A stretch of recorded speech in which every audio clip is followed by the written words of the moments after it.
Welcome to The Explainer. Today, we're going to put on our detective hats because we're diving deep into a single digital artifact, just one public code repository that tells a really fascinating story about the future of how we create things. Let's get into it. So, our subject is a project called Physical-AI-Humanoid-Robotics. Wow. I mean, what a name, right? It's just packed with ambition. It sounds like something straight out of a sci-fi movie, the kind of project you'd imagine is just buzzing with activity. Definitely set some pretty high expectations. Okay, but a big fancy title is one thing. What's really going on under the hood? Let's actually peel back the layers here and see what the data tells us, starting with the usual ways we check a project's health. And right away, we hit a wall. 0 stars. On a platform like GitHub, a star is basically a thumbs up, a vote of confidence from other developers saying, hey, this is cool. And this project, it has none, not a single one. All right, so no stars. What about forks? A fork is when someone else likes a project so much they copy it to start their own version. It's a huge sign of active interest. And again, a big fat 0. Nobody has been inspired enough to try and build on this. And for the final check, official releases. Has the creator ever bundled this thing up into a stable, usable version for other people? The answer is nope, 0 releases. By all the standard metrics, this project is a complete ghost town. It's really easy to jump to a conclusion here. You see a huge name with nothing to back it up, and you think, okay, classic case of an abandoned idea. But what if that's totally the wrong way to look at this? This is where we have to dig a little deeper. The real story here isn't about popularity. It's about how it was made. And the clues, well, they're kind of hidden in plain sight, but only if you know what you're looking for. And here it is, our first real clue, 12 commits. Now, a commit is just a saved change to the code, so work has been done here. 12 separate times someone or something saved their progress.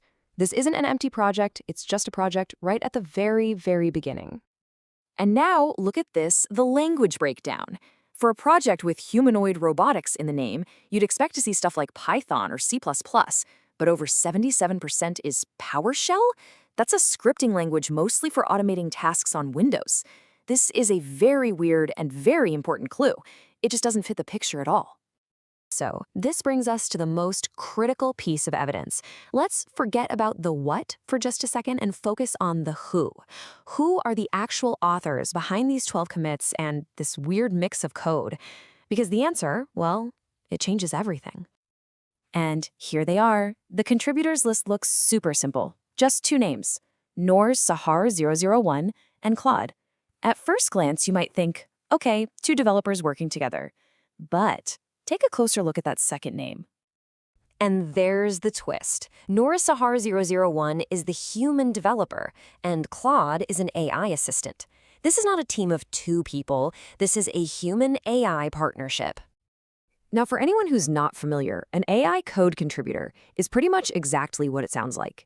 It's an AI that doesn't just suggest little snippets of code. It can be told to structure whole projects, write files, and save its own work. It acts like a genuine collaborator in the process. And we've got the proof, right there in the project's own files. You can see folders named .claude and prompts, and a file called claude.md. These are like the digital fingerprints the AI left behind, showing exactly how it was being guided by its human partner.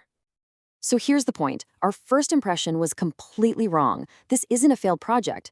Those zeros for stars and forks don't mean failure at all. They just mean we're looking at something incredibly new, right at the moment it was born. What we're actually seeing here is a snapshot. It's the digital version of an architect's very first napkin sketch. This repository is like a raw, unedited fossil record of a modern creative partnership between a human mind and an artificial one, captured at the exact moment of creation. This kind of collaboration creates a whole new workflow. The human, Noor Sahar 001, has the vision and gives the directions. Then the AI, Claude, does the heavy lifting, generating the initial project structure and all that boilerplate code, which totally explains why we saw all that PowerShell. And then the human steps back in to review, refine, and guide the next step. And that is the key takeaway. When we see a repository like this, we're not seeing a finished product. We are witnessing the very first conversation, the initial spark. This is what day zero of creation looks like now. It's faster, it's structured totally differently, and it's fundamentally collaborative from the very first line of code. So, I'll leave you with this question. As AI becomes a real partner in the creative process, do we need to completely rethink how we measure a project's value at the very beginning? Maybe the most important metric isn't the code itself, but the quality of that human-AI collaboration that's just getting started. What do you think?